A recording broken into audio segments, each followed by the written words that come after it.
हाल ही में जो बजट आया उसमें एक नया शब्द सुनने को मिला, ऑरेंज इकोनॉमी।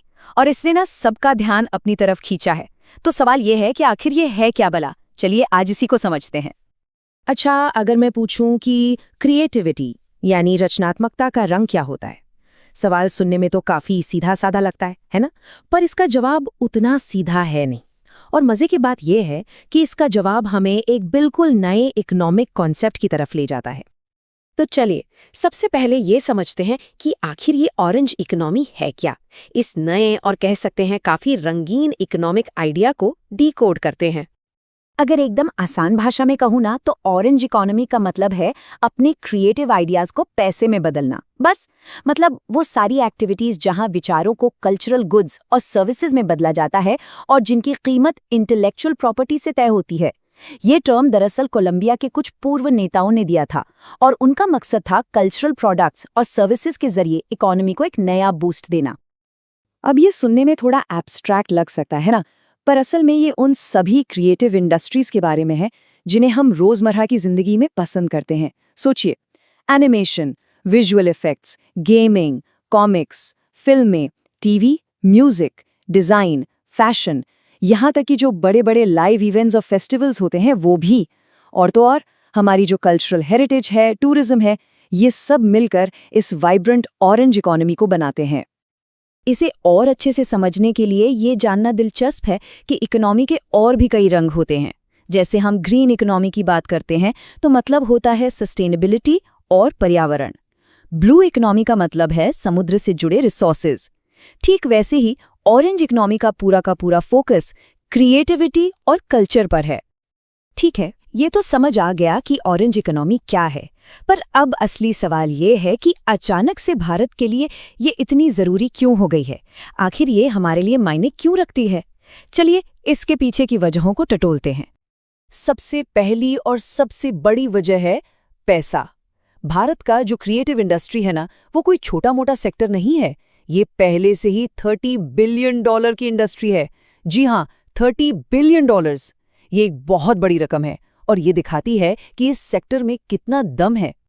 पर बात सिर्फ पैसों की नहीं है, बात है नौकरियों की, रोजगार की। ये क्रिएटिव इंडस्ट्री हमारे देश के करीब 8% लोगों को रोजगार देती है। सोचिए, लगभग 8% वर्कफोर्स इसी सेक्टर में काम करती है। ये एक बहुत बड़ा योगदान है। और अगर हम थोड़ा और अंदर झांके तो इकोनॉमिक सर्वे के आंकड़े बताते हैं कि ये पैसा आ कहां से रहा है। देखिए, अकेले गेमिंग इंडस्ट्री ने 2024 में 232 बिलियन रुपए का रेवेन्यू बनाया। एनिमेशन और वीएफएक्स भी 103 बिलियन पर हैं और लाइव एंटरटेनमेंट तो 100 बिलियन से भी ज्यादा। मतलब ये सेक्टर्स आग की तरह बढ़ रहे हैं। अब ये जो बड़े नंबर हैं, इन्हें एक असल दुनिया के उदाहरण से समझते हैं। कल्चरल एंटरप्रेन्योर संजय रॉय की ये बात देखिए। वो कहते हैं कि जयपुर लिटरेचर फेस्टिवल, सिर्फ 5 दिनों का ये फेस्टिवल वहां की लोकल इकोनॉमी में 100 करोड़ रुपए से ज्यादा का योगदान करता है। सिर्फ एक इवेंट। कमाल है ना? तो जाहिर है जब इतना बड़ा पोटेंशियल है तो सरकार भी इसे नजरअंदाज नहीं कर सकती। तो सवाल ये है कि इस जबरदस्त क्षमता को अनलॉक करने के लिए सरकार क्या कर रही है। चलिए सरकार के एक्शन प्लान पर एक नजर डालते हैं। मोटे तौर पर देखें तो सरकार की स्ट्रैटेजी 3 हिस्सों में बटी हुई है। पहला है टैलेंट को बढ़ावा देना। इसके लिए 15,000 स्कूलों और 500 कॉलेजों में AVGC यानी एनिमेशन गेमिंग वाली कंटेंट क्रिएटर लैब्स शुरू की जाएंगी। दूसरा, डिजाइन को बूस्ट देना। इसके लिए पूर्वी भारत में एक नया नेशनल इंस्टीट्यूट ऑफ डिजाइन बनेगा। और तीसरा, अपनी विरासत को फिर से जिंदा करना। इसके लिए 15 आर्कियोलॉजिकल साइट्स को एकदम नए इमर्सिव कल्चरल डेस्टिनेशंस के तौर पर डेवलप किया जाएगा। पर यह सब जो हो रहा है, इसके पीछे की बड़ी सोच क्या है?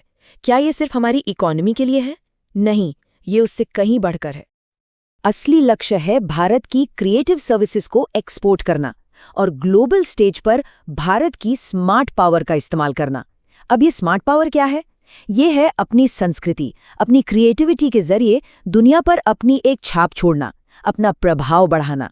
ये सिर्फ पैसे कमाने की बात नहीं है, ये दुनिया को ये दिखाने की बात है कि भारत क्या है। और यहीं पर हम एक बहुत बड़े सवाल पर आकर रुकते हैं।